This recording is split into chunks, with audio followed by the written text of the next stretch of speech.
welcome to today's episode of the Insecure Agents podcast. I'm your host, Allie Howe, and today I'm here with James Cowling, CTO and co-founder of Convex. James, do you want to introduce yourself? Hi, Allie. Yeah, it's nice to be on the podcast, and also welcome to the Convex office, as you can see the sign behind us for folks watching the video.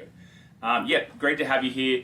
We met at an event recently talking about vibe coding and the kind of guardrails needed to ensure the future generation of software engineers are safe, I suppose. And I think really clicked in terms of what the industry needs. I'm excited to chat more about things.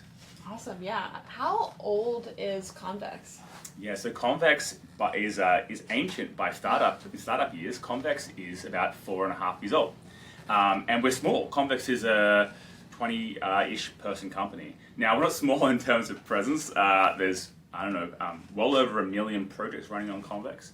We're 4.5 years in, and partly, why it takes time to build something like Convex is it's an infrastructure company, it's a database company. And so, the first few years are just building a very complex thing, which is a distributed database and an execution platform. And then once you have that, then there's the battle of trust. And I think it's a very reasonable question for folks to ask: should I be depending entirely on a startup? Right? And so early on, I think it took time for the community, for the industry to be like, oh, wait a second, this Convex thing, I've heard about that before. It makes sense, right? And now there's been an inflection for us, and growth is kind of out of control right now. But it's one of those things that, what was that phrase, slowly then all at once or whatever. Whereas for the longest time, it's you're out there kind of doing reps, just kind of getting people to be more familiar with the platform. And now we're just seeing a massive inflection, and things are really moving right now. That's amazing. Yeah, I feel like infra startups are really well positioned for this new AI native world where AI needs all these new primitives for running. I think we're seeing that with the cloud right now too, where we've got different sandbox companies spinning up because AI agents can't run on the cloud as well as traditional code can. Also, auth is being rewritten for context-aware auth. I feel like infra startups are a huge part of what's going on right now. Really well positioned, and really excited that Convex seems to be in the middle of all of that. Yeah, I kind of have this theory of this kind of bimodal distribution of companies in the tech industry right now. You have the kind of platforms, and then you have the agents, apps, everything going on top of that.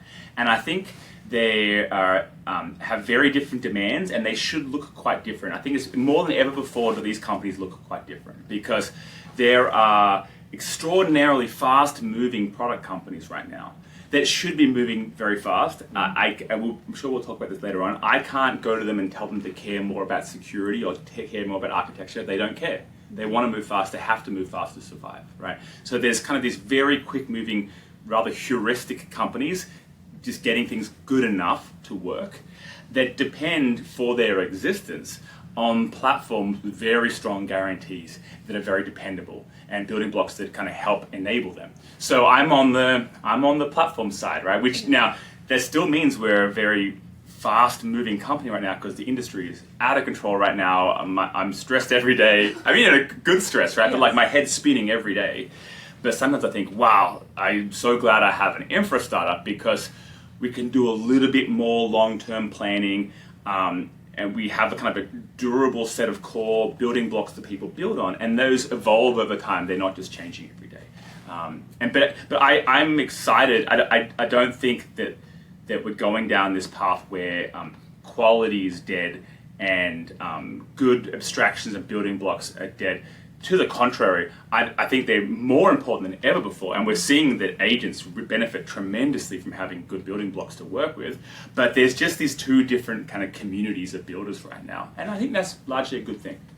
Yes, definitely. I feel like there's a lot of vibe coders out there that are just I just need to ship fast, get something to work, and they don't really know or understand sort of the benefits or trade-offs of choosing different platforms or different building blocks. One thing I see commonly with vibe coders that maybe don't have an engineering background, they're just doing this kind of for the first time, They'll just spin up any like sort of database platform that they've heard of, and not to like throw anybody like under the bus, but there's a popular one where people typically run into row level security rule issues, where they don't configure those because that's not really like a secure by default feature of that platform, and so they ended up like shooting themselves in the foot usually with that platform. So having the correct building block is definitely key for developers. Yeah, so I mean, I've been in the industry for a long time now, 20 odd years, and have been fortunate to work on some very large systems. At Dropbox, I led a lot of the large infrastructure projects, like moving Dropbox off of S3 and building a 1 million node distributed storage system, or building a 4 million transaction per second database. These very large systems with large numbers of engineers, and having been very fortunate to work at very large scale, and then also working at large scale and trying to build systems that are not just scale in terms of number of users. That's when people say scale, they think in terms of number of users. But when I think of scale, I really think about just will your code last? Will it be maintainable over the long term? Is it going to be a disaster one day? Is complexity going to emerge to the point that it all grinds to a halt? Right? What's the difference between a prototype, a demo, and a real company that pays the bills and you can feed your family with? Yes. Right? And not just for a week, but for years. Right? And I think any senior experienced systems developer will tell you this, that the core differentiator, one, is simplicity. Simple systems scale and work, and that there are just some kind of building blocks, primitives that are right, and some that are less desirable. And so I think sometimes like you can see an app on the surface level, and it looks like it works, right? But is it built from these kind of core building blocks that compose and stay simple over time? And so I would argue that some of the primitives that are really needed for apps to work over the long time is stuff like transactions. Your code should do everything in a transaction so there's no race conditions, because reasoning about race conditions starts falling apart at scale. And even Claude, Opus, whatever, is going to have troubles with race conditions if you don't have transactions in your code, right? I think stuff like abstraction and modularity, hiding stuff behind functions, right? You mentioned row-level security rules. That's a tricky one too, right? So there's a very, very popular design pattern amongst web development. I get why it's popular, right? Which is to expose your database to the world, have all your business logic on your client, in your client app, have them issue, say, SQL queries against the server, and then use configuration files to say, which rows can client code read. That's very convenient, because your client code has unbridled access to the database unless you've locked it down. Now, it turns out it's pretty hard to get these rules right. And LLMs do great at type-safe code, where it's correct or it's not correct. LLMs do really well when there's only one kind of correct way of building, or if you built it and it compiles, it works, right? The challenge with config files, like row-level security rules, it's very, very hard to know whether they're correct. And yes, it's true there have been a number of incidents where people have accidentally exposed their data because of like complex configurations. But at the end of the day, I'm a big believer in architectural primitives. I don't expect application developers to care about that. I'm not going to go to people and say, hey, use Convex because it's more consistent, or use Convex because blah, blah, blah, it has transaction. Like, I don't expect someone to care. So what I want to tell people is, hey, just use Convex or a platform like Convex, because you have found that your agent produces systems that just happen to work and are really simple and don't degrade over time. And I think that's what we're going to see. That's why Convex has experienced a lot of growth right now, is people are finding, oh wow, if I just use this platform with building blocks that are hard to misuse, the agent just does the right thing. It's basically, I think about an agent as a junior engineer, as an intern. It's kind of, it's like working with a really, really productive intern. How do you manage an intern? Well, it's by creating the right building blocks, the right guardrails, the right primitives that are hard to use wrong. Don't leave a loaded gun on the table. Yes. And I think that's the industry's going to really shift towards this way of thinking, right? Where you have agents just running wild. I don't think we can slow this down, right? But then like a baseline, a very safe baseline upon which they can play. Yes, no, that's amazing. It's like, how do we take this LLM, which is so powerful and is like a junior intern, but maybe doesn't know the most about like security or is not the best engineer, but how do we put boundaries around that? How do we put like hard boundaries around that? And what can it access? And can it access the full database or just part of it?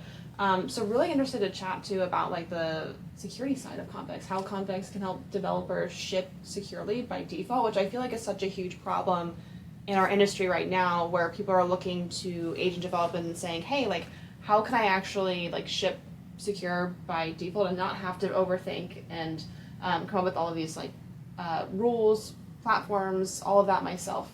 Yeah. The first thing I'll say is you can write insecure code on Convex. You can write buggy code on Convex. It's just harder to do so, right? So I'm not going to promise anyone that if you use Convex, your code will be secure, right?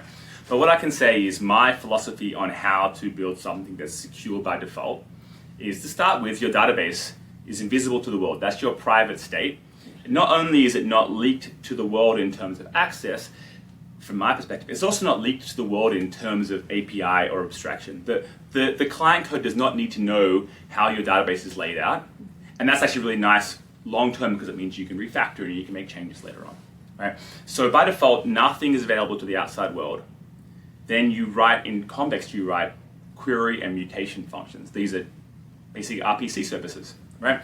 And you expose RPCs, and so you write some code. If you write the code might be called get user information, right? And so you call the RPC, it looks up the user state, it returns the state. The only thing that function can do is return the thing that the agents asked it to return, right? So it's an opt-in model. Okay. Now, once you add auth to your application, hopefully the agent or whoever's writing the code will, the first thing it should do in that function is check if the user's authenticated to do so. I was, vibe coding something yesterday, and at some point I'm like, hey, just like double check that this app is secure. And I was like, the agent was like, I am not checking auth, and it went and added all these auth checks. Right? But it was very easy for it to do so, right? It's very easy to look at it's very easy to, especially for agents, to perform local reasoning. Right? Here's a function. It's the get user state function. Look at that function. Does it check the auth? Does it expose only the things I want to expose? It's much harder to reason globally. In fact, LLMs are very, very bad at reasoning globally. Right? Does this configuration adequately lock down my entire system? Right? So I think a lot in terms of simplicity, compartmentalization. How can we reason locally? Transactions are helpful for that. If this code is transactional, I don't have to worry about what happens if a user is added at the same time as some user states getting read, because they run atomically and independently. Same thing as security, right? In Convex, everything's inaccessible by design until a function's added to expose that state. That's smart. And you can review the security of that function just by looking at that one function. So then at that point, it seems like most of the security stipulations are around like, is the LLM following the user's permissions? Yeah, and is it following kind of good developmental practices? Now, I have a lot of faith that LLMs will get better at this. Yeah. I have a lot of faith, I have a lot of faith that you can write a prompt that says, even if they didn't do this by default, you can write a prompt that says, hey, never have a public query or mutation without checking that the user's authenticated to do that. And Claude will figure it out, right? So I feel pretty good about starting with these building blocks and asking an agent to do the good thing with those building blocks. I feel pretty skeptical about asking an agent to secure a whole system. Yeah, I do too, for sure. But that's awesome. You have like auth building blocks. Is there any other security like building blocks that come like with Convex that help? Let's think about it. I mean, primarily, I think about it in terms of auth. Now, obviously, like for pro accounts, we have all sorts of compliance and all sorts of business things in the background, right? But the what I care right now is building blocks and the basics for users who don't care. Maybe we can talk a bit more about that, because this is the era of just not caring, which is fine, right? But the industry is moving so fast. The average startup just does not care about security, does not care about correctness, if it comes at the expense of their development velocity. So for me, the big challenge is how can we add stuff like authentication, for example, in a way that's very, very ergonomic and doesn't slow them down. Because people are just, people aren't even reading their code anymore. Maybe I sound like sound like an old man, just like being amazed by this now. Especially if you're watching this video in a year and you're like, of course, James, no one's reading their code. But I will say that I think amongst like professional developers, it's happened almost in the past weeks, months, that it's become almost accepted that you might not even read the code the agent's producing. Yes, we definitely have like a code review problem, and I was super interested to hear you talk about that at Daytona's event where you presented and talked about how very few people are actually reading their code nowadays, and there's also lots of people that are not engineers or not engineers by trade that are developing agents for the first time, and the difference between a proof of concept agent and one that's ready for production, one that's going to last and like feed your family for years or whatever is huge. And how do we review code and keep up with the speed of development? It's an arms race right now. It's an arms race because of the incentives. I'll do like some fun name dropping, right? So we had lunch yesterday with Pete from OpenClaw. Yeah, that's also previously known as ClawedBot and then MoltBot and now OpenClaw. So if you're not familiar with what this thing is, as of right now when this podcast is getting recorded, it's the hottest thing on Twitter, right? It's the hottest thing in agentic development. Mm-hmm. So OpenClaw is actually very cool, right? It's the ability to run an agent locally on your computer. Some people are buying Mac Minis to run it, but then they're pretty quickly giving a lot of credentials to that agent, right? And then you can text your agent via WhatsApp or whatever and say, I don't know, book me flights, do whatever. Like you could, like there's a and so why am I involved in this story at all? ClawHub runs on Convex. ClawHub is the repository of skills. So OpenClaw has a whole bunch of skills you can give it.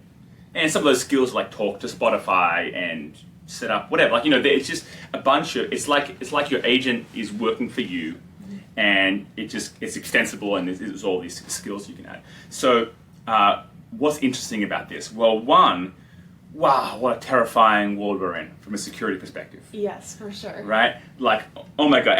And everyone who uses this knows it's kind of sketchy. I mean, like, Pete's not sketchy, but everyone knows, wow, this is a bit scary, isn't it? Like, wow, I have an agent and it has access to do a whole bunch of stuff, and it has a bunch of my credentials because I want it to do cool things. And this feels pretty risky. And there's a lot of skills on ClawHub which are like nefarious, right? Yes, there was a what would Elon do skill. Did you see the guy? No. He hacked that open Cloud Hub, whatever the skills registry is, to increment the counter so that his skill was the most downloaded, because that's how people are establishing trust right now. That's the only metric to go off of, the most downloaded.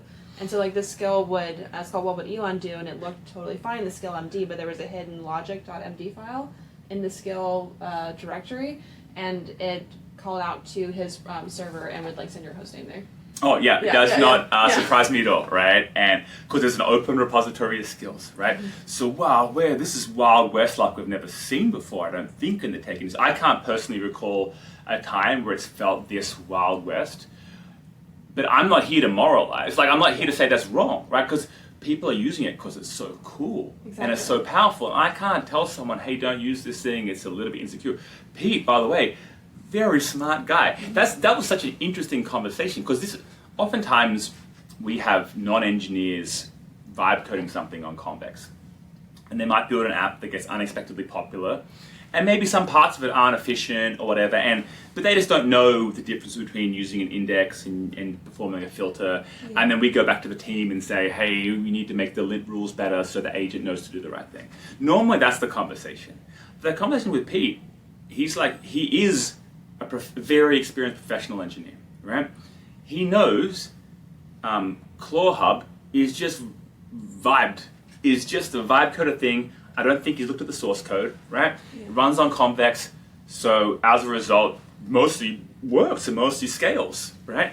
But it is somewhat inefficient, the way at least it was built originally, and he doesn't care. And that was such shocking / cool realization, right? Here is a guy who knows how to do it by hand. And he knows that efficiency matters, blah, blah, blah, blah, blah. But I can't tell him, hey, Pete, like, change this thing and your Convex bill will be lower. He's like, I don't care. It's running well enough right now. It's, obviously he's like in the spotlight right now. He's busy, right? He doesn't like the incentive to go and care about the details is kind of going away to some extent while there's such an incredible growth and momentum in the industry. So then it kind of really turned the tables around on me, because I was like, I can't tell this guy to go improve his app. Now, but Pete's very happy with his Convex bill, so great. But it could be lower. His bill could be lower. You know what I mean? Interesting. Yeah, I saw like 1400 was the original. Yeah, one. and like it's short. And by the way, it's a super popular app, right? Yeah. So sure, he built. As far as he's concerned, that's nothing compared to this is like in the zeitgeist, massively popular app that he vibed together and is running on Convex. It's great. So it's a success story for them, for him, and for us. But I can't. Yeah, there's no longer a dialogue where I can say, hey, dude, you need to care about this. Like, I don't care. Why don't you fix it? And I was like, wow, that's such an interesting situation. Like or the Convex is responsible for the quality of this system. So it's almost like the parties here, the Convex team, and I'm seeing it from the Convex perspective. The same goes for other platforms. But the parties involved are the Convex team who build the platform, have the building blocks, and have the right incentives for agents. Maybe some feedback to agents that says, hey, this query is inexpensive, why don't you make some changes to it, right?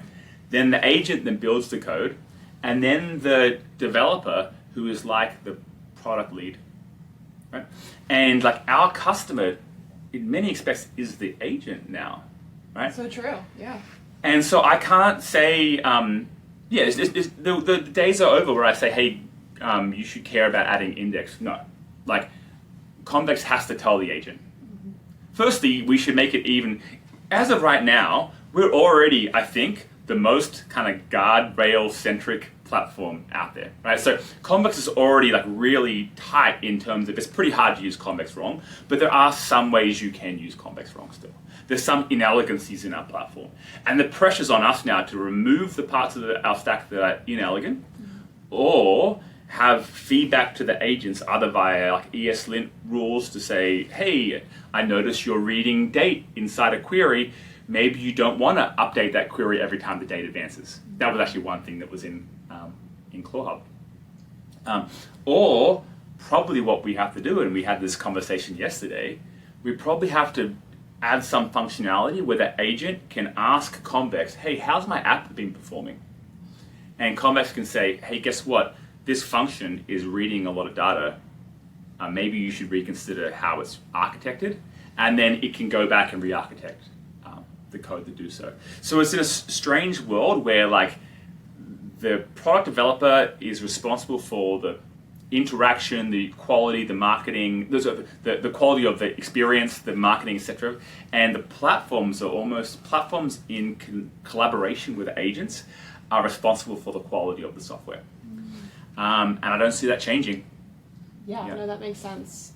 How do you, if all that amazing interaction is going on behind the scenes or under the hood between Convex and the agent of saying, hey, like, this, if you change this, it would cost you less, or it would be more secure if you did this. That's a lot of value add that maybe the user isn't seeing. So how do you make sure the user understands Convex is doing a lot for you? Like, this is like something you want to use. Like, where's the go-to-market sales thing? Yeah, it's hard. Yeah. Well, so for example, one anecdote is Jamie, my co-founder who you met this morning, CEO of Convex, very busy guy. He literally patched ClawHub and pushed it to the GitHub repo to lower their bill. Because there was a couple of things about the app that were just inefficient at very large scale. Most people don't have to care about that stuff, but ClawHub, that's massive scale, right? So we don't want people getting ripped off by us or we don't want people doing inefficient things on Convex. It's not good for the platform. We want long-term satisfaction, right? So I don't really care about like extracting every cent out of a user right now. I don't ever want to extract every cent out of a user. I want them to like have a good experience. Now, it's hard for me to explain to someone. It's hard for me to say like, hey, because I think a lot of developers, even listening to this, might be like maybe not believing what I'm saying. Like unless you've spent time building things at scale, maybe you're like, why do transactions matter? I've had conversations with like, and it's always with people who are 23 years old, right? Yes. But they're like, well, no, Claude can totally handle race conditions, and you don't need transactions because you don't understand the agent's going to solve this problem. And I just don't agree, right? And I don't agree, and I don't know that I can convince someone. I mean, it's curious that it's mostly quite inexperienced people or non-developers who have this takes. Even folks who work at Anthropic and OpenAI, many of my friends are at these companies, they will readily agree that their models aren't great at systems code right now. There's a reason for this, right? Systems code oftentimes involves either non-local reasoning. How does this system over here interact with some other part of the code base, right? That maybe isn't even the same repo because it's from a different service, and they often involve emergent patterns over time. I built something today. How does it work in 3 years' time when all these extra features have been added to it? And so for these reasons, and also they involve skills that are pretty rare. There's not that many experienced systems engineers out there. There's not a lot of good training sets. So as of right now, no matter what model you have, not very good at distributed systems code, right? But anyway, that aside, I'm appealing to authority here, right? You might not believe me, and that's okay. But so I have to impress you, the developer, by virtue of the fact that Convex can build an app that is not possible in any other platform. And I think we do a pretty good job with that right now. Now, I would say auth is still not great in Convex. We still haven't nailed it. I was building an app yesterday. Yesterday we had this build on Convex day, so it was like vibe coding all day. And my brain hurt at the end of the day. And there was this little bit of a bootstrapping problem. It was a little bit frustrating to get the app working and log into some dashboards and stuff and get auth to be set up. Once that was done, my mind was blown, and I shouldn't have been. Like maybe I should know this already, but I just could not believe how well I was using Sonnet 4.6, the new one. I think 4.6. I just could not believe how well it performed on Convex. It just, for the rest of the day, basically did not make a mistake. And so I'm not in this kind of eat your vegetables mindset where I'm like, use Convex because it's better or more secure. I'm like, hey, just try it. I think you will find your agent is incredibly productive on the platform. Yeah, it'd be interesting to see if you made the exact same agent but with different building blocks, like Convex versus something else, and that was the only thing that was different. And then you could like use that agent over time and show like a dashboard or metrics around like how that actually improved over time. Maybe we should do that. Yeah. But I would encourage folks to try that. Yeah, I mean, like, I'm not going to hard sell anyone. Like, I would say I'd love for folks to try Convex. Mm-hmm. There's a few little concepts to wrap your head around to use it, or maybe don't wrap your head around them. Maybe just ask your agent to use it. But just do a head-to-head comparison. If you don't like it, don't use it. But I think what we're finding is more and more developers are really gravitating towards. And one other thing, like, Convex has been around for 4.5 years, right? When we started, people had a passion for Postgres. People had a passion for using Terraform or Kubernetes. Mm-hmm. There were a lot of developers who were like, why would I use a platform like Convex? I want to use this, tried and tested, maybe 50-year-old, maybe that's not a good thing, code base, because they personally had a connection with it.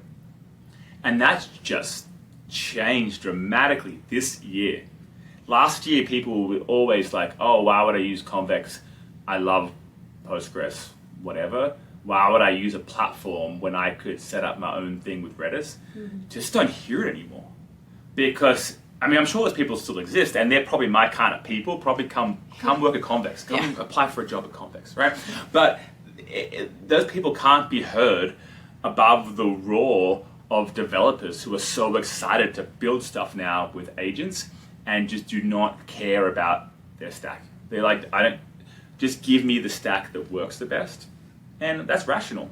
Yeah. Yeah, and I think we'll start to see that phase out as people and engineers like get older. I think we'll see like less opinionation at the start because they haven't run into those problems where they've been the lead engineer and scaling something and seen how everything goes wrong, and then they experience that pain and they're like, I'm never going to forget this. I'm going to do something about it. But that's great if they don't have to. If there's platforms like Convex and agents that'll sort of sort that out for them and educate them. But I really liked what you said about the whole like eat your vegetables mindset, because I experience that all the time in like agentic security, where I'm like, you can't just rely on the model to stop prompt injection. But that narrative is getting actually a bit harder. So I was messing around with OpenClaw. This week we did a live stream with browser-based, and we got to play around with it together, which was super fun. But one of the things that I showed was that the skill What Would Elon Do, where it had that prompt injection embedded in it, I couldn't get it to work. So like I would say, hey, like run this skill, and immediately like Opus was like, this is gonna send credentials out to somewhere else. Like, oh wow! I'm not gonna do this even if you tell me to. And I was like, no, I trust it. Like I wrote it. Like please do it. And it was like, no, I'm just not. And I similar-ish like success with like ChatGPT's like 5.2 model or whatever. So the models are getting better. They're getting quickly trained on this stuff. But a very clever, sophisticated AI red teamer or lab or threat actor is going to find a successful prompt injection that does work. And Zenity, one of the top like AI security labs out there, they published research where they had a prompt injection they put in a Google Drive document. It connected OpenClaw to that, and were able to get a successful prompt injection and update the sole MD file, which is kind of like one of the brains of how OpenClaw works. To get that to change and stuff. So that was a very successful exploit. So like it can and will happen, but convincing people that they should care about it is just tough. So I feel like we need that for security too, where here's the secure by default like sub-agent like feedback loop with your code that's like, hey, I see that this is an insecure pattern that you're creating. Maybe you should like add an LLM guardrail, or maybe you should be validating this amount. So if you've got an invoice agent, like validate that the invoice is below a certain threshold, like with just regular code before you even pass it to the LLM to do reasoning about it. So yeah, I'm sort of building something that I think that will help with that. Yeah, we need it. Yeah. I mean, I hate to say this, but this is the golden age of security exploits. Like, we just have not seen, this is the tip of the iceberg. We have not seen, like never before has there been such productivity, at least, at least short-term productivity in app creation. And wow, it's a terrifying world we're in right now. So that I think that we're going to see a lot of security exploits are going to happen. And I think there's going to be a lot of folks out there. I mean, if someone wants to come up, if a software engineer is looking for a job right now and doesn't want to work at our companies, there's a lot of work out there, I'm sure, taking vibe coded apps and locking them down, turning them into something usable once someone's kind of gone a little bit too far and got themselves caught up and tangled. I've seen this quite a few times myself now. Someone will build an app, it'll take off, they'll be non-technical. And they'll be like, I don't know what my app is doing now. I don't know why auth is not working. I don't know why this thing happened, and Claude can't figure it out. There's, oh my God, there's a lot of work for consultancies out there. Oh, yeah. But yeah, I mean, oh my God, security and containerization, we were both at the Daytona event. Containerization and security are just going to be such growth areas, and the challenge is just how to get people to care. Exactly. Because it's one of those things you generally don't care about. It's like insurance, right? Yeah, you don't care till it's all good till it's not. Yeah, it's now somehow we buy insurance because I don't know, socially we've been trained to do it. Yeah. But even like I didn't. I had a motorcycle accident on an uninsured motorcycle, so I'm an idiot. And then I was like, wow, I really should have had insurance on that thing. It's too late once it's happened, right? So how do we kind of socialize the idea that security matters now? Because it's you can't undo data leak once it's happened. So from the Convex side, the way I'm trying to solve that problem is like trying to create building blocks that agents are able to reason about securely. And I'm sure you have your take as well on how we can get the world to care about security. Yes, so my take on that is you have to bundle the security benefits with performance or like something that's tied closer to revenue. So if you don't have like a compliance framework or some sort of regulatory incentive to I literally cannot say I have to do this thing for security or else like I just can't go to market, like that's a big driving factor for security. But in the lieu of that, and I was doing like consulting for the past year for AI security, and so that's kind of where I found this or saw this. There are certain things that are benefits for AI security. There are also performance benefits. Yes. So one of the things that I saw was like people were importing like MCP servers, and they would come with like 100 different tools. And I would say, okay, so there's a bunch of tools we're not using here that are just sitting around as security liabilities, like sending your private data potentially if the lethal trifecta occurs, where you get a prompt injection and access is not the private data, and we're going to externally communicate it through this MCP tool. And those could, post to social media, they do all sorts of things. So it's like, if you don't need one of those tools, just get rid of it. A lot of the different AI security like frameworks, some of the, like, I don't know, the Monsters, Mantic, all the AI frameworks of the world, they'll allow you to make that list like mutable, where you can like get rid of some of those tools. And the LLMs perform better when they have less tools to choose from too. So that's a win on both sides. Yeah, well, we already have this issue with NPM, right? Because a lot of the current and future is probably web development is the primary kind of vector for application development. Primarily these TypeScript apps. Primarily they're pulling in dozens or hundreds of packages from NPM, NPM.js. Most of the time, people have no idea what's in that code. Now, there's reputation systems, so people only use packages they know and trust.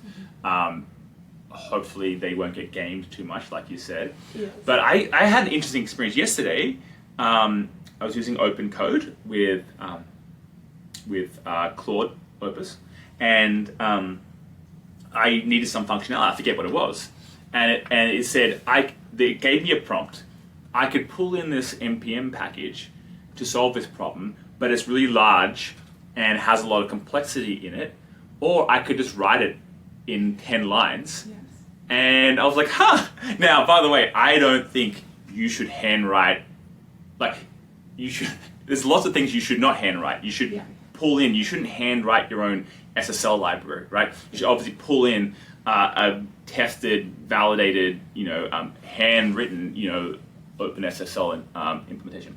But I thought it was a very interesting question, right? And I actually asked the agent just to write it for me, because I was like, why take a dependency on this massive package if it's just a small amount of code? Mm-hmm. And I think there's going to be some dimension of this, like maybe we will avoid pulling in large, complex beasts and be just building simpler versions. Yeah, I think that's happening. But yeah, there's the trade-off there, like you mentioned, is like if this package has been out there for a while, then it's gotten eyes on it, tested, maybe it's more secure because people have iterated on it, versus like if I'm an LLM and I'm just going to write the code, I'm trusting that the LLM's going to do the right design patterns there. And maybe it doesn't. And what happens when the LLMs consistently create the same insecure design pattern across all these different code bases? If I was an attacker, I might try to figure out what that is, and so now I know like all of these different apps built with this model are vulnerable to the same thing. Yeah, I just want to repeat the thing you said earlier, because it's very important in case anyone's listening who wants to start a startup. And a lot of, again, my background is an infra guy, and a lot of infra people think in non-consumer kind of ways, right? Like people, you should care because it's the right thing to do, blah, blah, blah, blah, blah, right? If you want to start a startup, anyone out there, you cannot tell someone to do something because it's the right thing to do, right? No one cares. We tried this early on. We had different ideas for a company before Convex. And people were like, yeah, sure, I guess you're right. Like, I believe you guys, your experience, whatever, but I don't care. You can only sell someone that someone wants.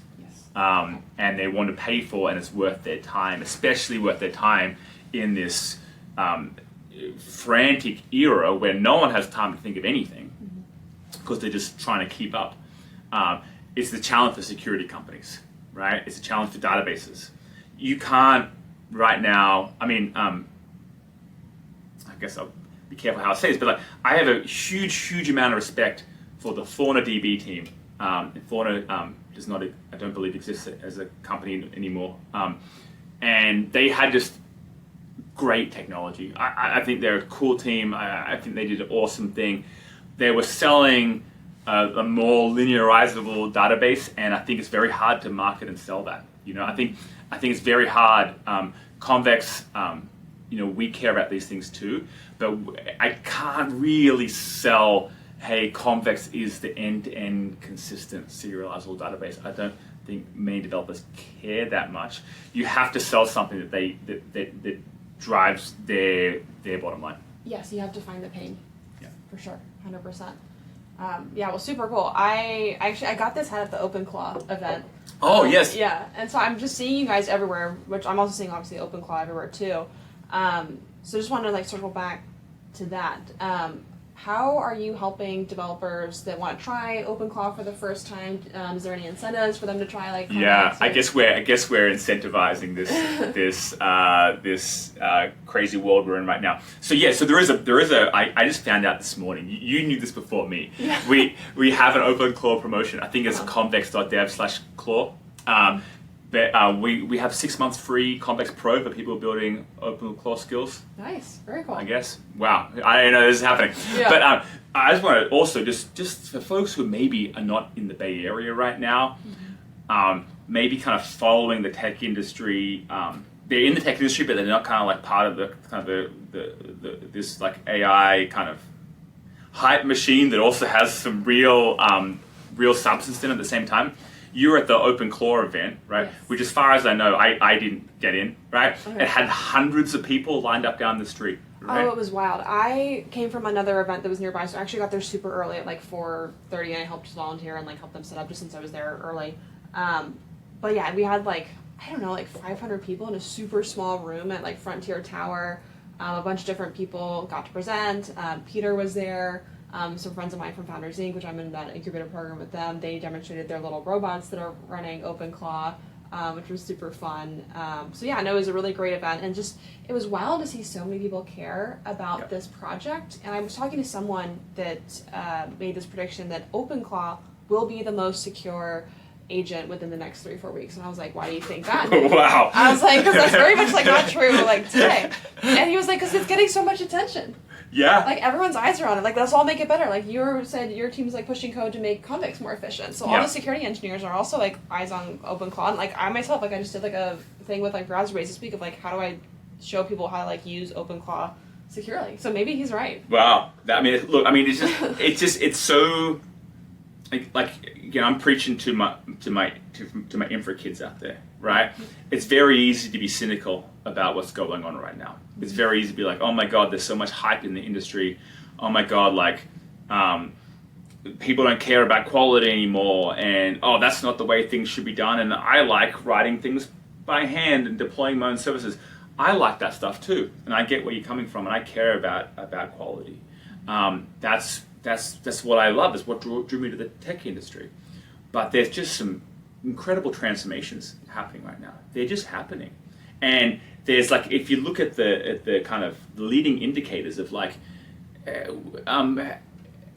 don't remember the last time hundreds of people lined up down the street in a somewhat sketchy part of Soma to go to talk about a tech thing. I haven't seen that in a while. That wasn't the case for a long time in the Valley. I've had it has been great for me. I've had people come to me and say, "Oh wow, my friend was talking about Convex," and these are not engineers saying this. And I was like, "What? When was the last time someone talked about a database with their friends?" Right? And so this is kind of a cool time. It's a cool time where there's excitement about AI agents. There's excitement about app building. There's excitement about platforms again. Sure, there's tons of things that one could and should be cynical about, right? Are these secure? Blah, blah, blah, blah, blah. But there's cool stuff happening. And if there's people like us who care about security or care about platforms, care about abstractions, right? The best thing they can do is try to make the good, nutritious, highly secure, highly scalable functionality palatable to agents, palatable to the people who are going to be using these things. There's a real opportunity right now. whatever we do or say, there is going to be an incredible amount of code getting produced by agents in the next year, and the industry depends on folks caring about building the right platform for agents to be able to wrangle that in a direction that's long-term positive. Yes, I think everyone wants to be first to market right now with their AI app or solution or whatever, but the ones that last are going to be the ones that are built securely, that are built performantly. And so I think if we did have this conversation in a year, we would start to look back and see, okay, like, yeah, that project started off really hot, but it died because it just couldn't last, because it ran into scalability problems, it ran into security problems. So we'll see who invests in that and who wins out, because I think we're so early, we haven't even seen that pain yet. And also, when you don't architect your solution with the secure by defaults and with the performance pieces in mind, the tech debt is enormous. So they might not see that pain now, but they will later on. Yeah, this is a great time for the security industry. This is the time the security industry has to step up and make security fun, make security appealing, make security desirable. And then we'll benefit a lot as an industry. Amazing. Well, super cool. Is anything on top of your mind for like what's next for Convex, or anything else you want to say before we wrap up? Every day there's something new. We're launching European residency in 10 minutes as soon as I get off this call. Actually, what I want to say, I'm not sure use Convex. More than that, I need to hire people. Okay. Like, we are growing right now. I desperately need more excellent engineers. And there is a skill set that is dying out, sadly, which is the people who can design systems by hand, deeply understand abstractions and APIs. This is a dying skill. Now, it's a skill I think is so important to the future of the tech industry. If this is you, if you're the kind of person who loves thinking about elegant systems design, come work here. You'll have a really good time. Awesome. Yes, come work with James. It'd be awesome, be fun, I'm sure. But super excited to keep eyes on Convex and follow all of the happenings with OpenClaw. And if you are using OpenClaw, I'd love to know how are you building it securely. Maybe go check out Convex to work with OpenClaw too. But yeah, we'll catch you next time. Thank you so much, James, for coming on. Thank you. Awesome.